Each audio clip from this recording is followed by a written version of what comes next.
Google के multiple tools को हमने एक्सप्लोर करना शुरू कर दिया।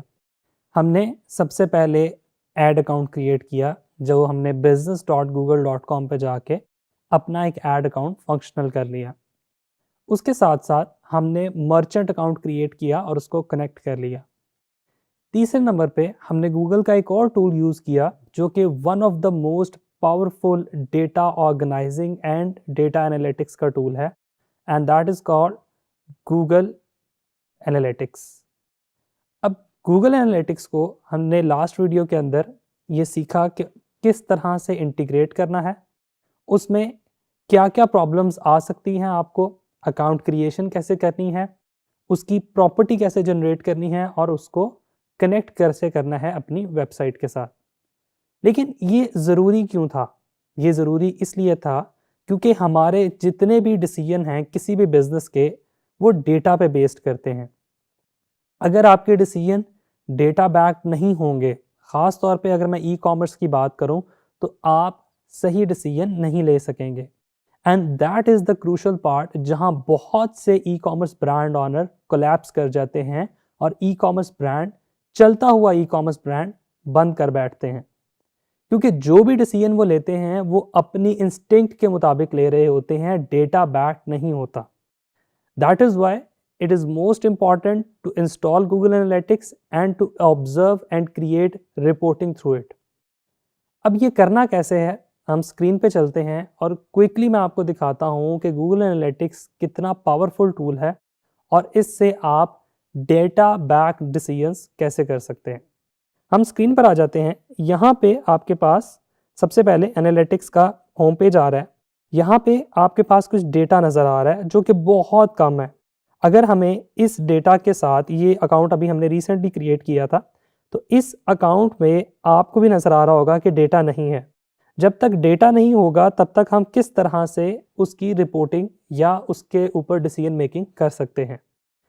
प्रैक्टिस के तौर पे मैं आपको एक ट्रिक बताता हूँ, क्योंकि जाहिर है जब आप भी अपना गूगल एनालिटिक्स अकाउंट पहली बार ऑपरेशनल करेंगे और शुरू में आपके पास डेटा नहीं होगा, विजिटर्स नहीं होंगे, तो आप भी उसको प्रॉपरली जज नहीं कर पाएंगे। उसके लिए, प्रैक्टिस के लिए आपने क्या करना है, आपने गूगल पे आ जाना है। गूगल पे आपने आके लिखना है डेमो अकाउंट गूगल एनालिटिक्स। जैसे ही आप ये सर्च करेंगे, सबसे पहला आपके पास लिंक आएगा डेमो अकाउंट का। आप इस पर क्लिक करेंगे, थोड़ा सा स्क्रॉल डाउन करके आप आएंगे तो ये आपके पास एक लिंक आ रहा है, सबसे ऊपर वाला, ये वाला, Google analytics property Google merchandise store. मैं इस पर क्लिक करता हूँ। ये देखिएगा, यहाँ पे आपके सामने गूगल ने एक डेटा आपको प्रोवाइड कर दिया। ये गूगल का रियल टाइम डेटा है।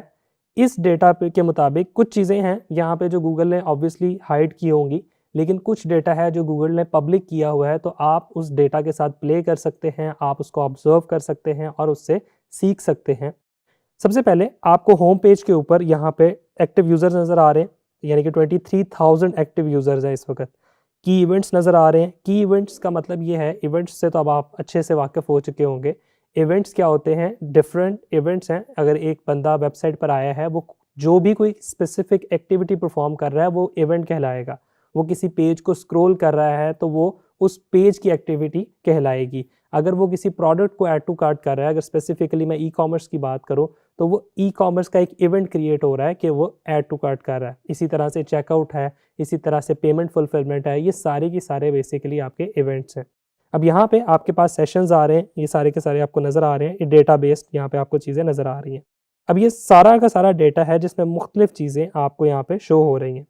लेफ्ट साइड पे आपके पास रिपोर्ट्स की टैब आ रही है। हमारे लिए सबसे इम्पॉर्टेंट टैब है रिपोर्ट्स की टैब। अगर आप एक ई कॉमर्स स्टोर हैं तो आपके लिए ये सारी चीज़ें इंपॉर्टेंट हैं, लेकिन one of the most important है मोनेटाइजेशन। आप अगर मोनेटाइजेशन में आते हैं तो यहाँ पे अब आपके पास ई कॉमर्स से रिलेटेड सारा डेटा अवेलेबल है। सबसे पहले मोनेटाइजेशन के हम ओवरव्यू में चले जाते हैं। ओवरव्यू में आपको वो बता रहा है कि टोटल रेवेन्यू कितना जनरेट किया आपने एक स्पेसिफिक टाइमलाइन में, टोटल परचेजेस आपकी कितनी आई, और अगर आपकी कोई ऐड कॉस्ट है तो वो आपको ऐड कॉस्ट भी बता रहा है। ये डिफरेंट वेरिएबल्स हैं जो आपको यहाँ पे शो हो रहे हैं। उसके बाद आप स्क्रॉल डाउन करेंगे, आपको यहाँ पे ऊपर रेवेन्यू नज़र आ रहा है या नंबर ऑफ परचेजेस नज़र आ रहा है। उसके बाद आपको एवरेज परचेज रेवेन्यू पर एक्टिव यूज़र नज़र आ रहा है कि एक एक्टिव यूज़र अगर आपकी वेबसाइट पर आ रहा है तो वो कितने की शॉपिंग कर रहा है ऑन एवरेज। अगर दिन में 100 लोगों ने शॉपिंग की है और कोई प्रोडक्ट किसी ने 800 रुपये की बाय की है, किसी ने 4000 की बाय की है, तो उसकी एवरेज निकाल के वो आपको देगा। तो यहाँ पे ये आपके सामने डेटा आ रहा है। उसके अलावा यहाँ पे ई कॉमर्स परचेजेस आ रही हैं लेफ्ट साइड पे, हम इस पर क्लिक करते हैं। आप थोड़ा सा स्क्रॉल डाउन करें, देखिए अब जैसे ही मैंने स्क्रॉल डाउन किया आपको नीचे जो है वो यहाँ पे आइटम नेम बता रहा है कि किसने क्या क्या बाय किया, उस आइटम को कितने लोगों ने देखा, उस आइटम को ऐड टू कार्ट किया, उस आइटम को परचेज किया, उस आइटम से रेवेन्यू कितना जनरेट हुआ। परसेंटेज के साथ न्यूमेरिकल फिगर्स आ रहे हैं। फॉर एग्जांपल आपकी एक प्रोडक्ट है, अब आपको ये डैशबोर्ड बता रहा है कि आपकी जो प्रोडक्ट है उसको कितने लोगों ने देखा। अगर आपको ये नज़र आ रहा है कि मेरी इस प्रोडक्ट को एक दिन में 1000 लोग देख रहे हैं और वो बाय कर रहे हैं उसमें से सिर्फ 20 लोग, which is a good number. अब बाय कर रहे हैं, लेकिन हमारे पास ये भी डाटा है कि बाकी के 80 यूज़र्स क्या कर रहे हैं। अगर 100 लोग आपकी प्रोडक्ट को आके विजिट कर रहे हैं और उसमें से 20 लोग बाय कर रहे हैं, तो बाकी के जो 80 लोग हैं वो क्या कर रहे हैं। क्या वो ऐड टू कार्ट से वापस चले जाते हैं, क्या वो चेकआउट तक आते हैं, वो सारा का सारा डेटा आपको यहाँ पे पता लग रहा है। उसके अलावा परचेज जर्नी के अंदर भी आपको पूरी फनल नज़र आ रही है कि सेशन स्टार्ट कहाँ हुआ, फिर वहाँ कहाँ गया यूज़र, फिर कहाँ गया, फिर कहाँ गया, फिर कहाँ गया। देखिए ये सारे स्टेप्स हैं जो मैं अभी आपको डिस्कस कर रहा था। सेशन स्टार्ट हुआ, 100% यूज़र है, 100% में से सिर्फ 28.7% लोगों ने प्रोडक्ट व्यू किया। फिर 22.3%, इसका 22.3% ने सिर्फ ऐड टू कार्ट किया स्टेप 3 पे। फिर सिर्फ इसका 50% लोगों ने चेकआउट तक गए और फिर उसके 51.3% लोग परचेज पे गए। तो you have the actual data जिस पे आप पूरी की पूरी डिसीजन मेकिंग कर सकते हो कि भाई यूज़र आ रहा है तो वो यूज़र जर्नी में कहाँ कहाँ पे मेरा यूज़र ड्रॉप हो रहा है, मैं उन पेजेस को इम्प्रूव करूँ। अगर ऐड टू कार्ट पे ज़्यादा यूज़र्स डिक्रीज हो रहे हैं, मैं उसको इम्प्रूव करूँ। अगर चेकआउट पे डिक्रीज हो रहा है मेरा, लोग बाउंस कर रहे हैं, वेबसाइट को बंद कर रहे हैं, मैं उसको इम्प्रूव करूँ, वहाँ पे कोई ऑफर लगा दूँ, कुछ ना कुछ ऐसा करूँ कि जिससे वो पेज बच जाए। मैंने शॉपिफाई पे आपको ऐसी ऐप्स रिकमेंड की थी जो कार्ट पेज पे और चेकआउट पेज पे डिफरेंट ऑफर्स दे देती हैं कि अगर कस्टमर बंद करना चाहे तो वो बंद भी ना कर सके उस पेज के ऊपर। देखें बहुत सी ऐसी ऐप्स हैं कि अगर आप कर्सर जाके क्लोज करना चाहते हैं उस टैब को, वो फ़ौरन से एक पॉपअप दे देते हैं कि गेट 10% 20% फ्लैश डिस्काउंट। तो आप इन ऐप्स को यूज़ करके अपना यहाँ पे जो बाउंस रेट है उसको बेहतर कर सकते हैं। इसी तरह से आपकी चेकआउट जर्नी आ रही है, आपकी प्रमोशंस आ रही हैं। अब अगर मैं प्रमोशंस में आता हूँ तो यहाँ देखिएगा प्रमोशंस में वो बता रहे हैं कि आपने कौन कौन सी प्रमोशन लाइव की थी अपनी वेबसाइट पे, उसके अगेंस्ट आपको क्या क्या सेल आई। ट्रांजैक्शन के बारे में आप जान सकते हैं, यूज़र एट्रीब्यूट्स जान सकते हैं। ठीक है, अब देखिएगा यूज़र एट्रीब्यूट्स में अगर जाता हूँ तो ये देखें आपको वो बता रहा है कि आपकी जो ऑडियंस है उसमें मेजर एज ग्रुप कौन सा है, 18 से 24 साल वाले कितने हैं, 25 से 34 साल वाले कितने हैं, किस लोकेशन में वो बेस्ड कर रहे हैं, उनके क्या इंटरेस्ट है। इतना रिच एंड डिटेल डेटा कि अगर आप इस डेटा की बेस पे डिसीजन मेकिंग करेंगे तो हो ही नहीं सकता कि आपका ई कॉमर्स स्टोर ग्रो ना करे। मैं उसकी एग्जांपल आपको देता हूँ। देखिए अगर आपको लग रहा है कि आपके ज़्यादातर कस्टमर 18 से 34 साल की एज के हैं, इंट्रोड्यूस मोर प्रोडक्ट जो इस कैटेगरी में फॉल करती हों, इंट्रोड्यूस मोर बंडल ऑफर जो इस कैटेगरी के लोग परचेज करते हों। फिर आपको यहाँ से इनकम ग्रुप पता लग रहा है, आपको यहाँ से एरिया पता लग रहा है कि सबसे ज़्यादा परचेजेस कहाँ से आ रही हैं। फॉर एग्जाम्पल आपका ई कॉमर्स स्टोर है and you want to open a physical store, कैसे डिसीजन करेंगे?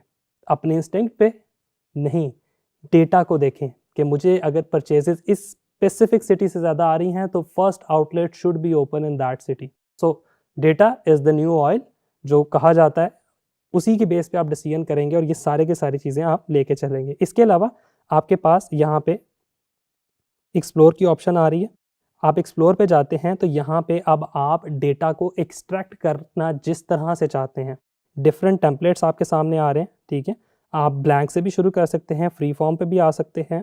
डिफरेंट टेम्पलेट्स को अगर आप निकालते हैं, ये देखें यहाँ पे कंपैरिजन आ गया।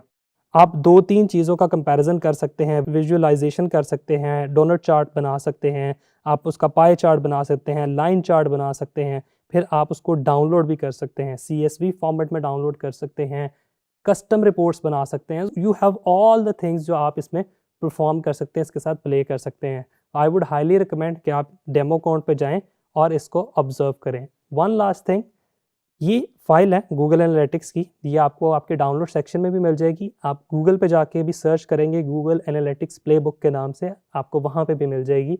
इस फाइल के अंदर गूगल एनालिटिक्स के बारे में डिटेल डाटा है। And if anybody of you जो इंटरेस्टेड हो इस तरह की सर्विस फ्रीलांसिंग प्लेटफॉर्म पे सेल करने के लिए या खुद से ये वाली सर्विसेज अपने बिजनेस में इंप्लीमेंट करने के लिए, तो आई वुड हाईली रिकमेंड कि आप इस प्लेबुक को ज़रूर स्टडी कीजिएगा। You will learn a lot. Thank you.